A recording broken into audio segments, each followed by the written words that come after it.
মুসারে আল্লাহরে জিগাইবানি, আমি গরিব মানুষ, আমি ভালো কিছু কিনতে পারি না, ছেলে মেয়েকে ভালো কিছু খাওয়াইতে পারি না, ভাঙ্গা ঘর, এত গরিব, ভালো করে ঘর বানাইতে পারি না। আল্লাহরে জিগাইবানি কি করলে আমার উন্নতি হবে, ধনী হব, টাকা পয়সা হবে। আল্লাহরে জিগাইবানি। আল্লাহ মুসা নবী কই ঠিক আছে, আল্লাহরে জিগাইব তুমি কেমনে ধনী হইবা।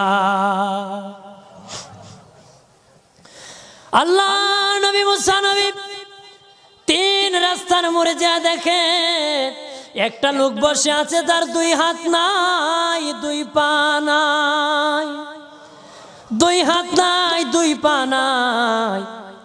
ওই লোক ডাক দিয়া কয়, মুসা রে, জীবনে কোনোদিন নিজে হাঁটতে পারি নাই, নিজ হাতে খেতে পারি নাই, কেউ খাওয়াইলে খাই, নতুবা উপবাস থাকি, বৃষ্টি আসলে ভিজি, সেখানে আমি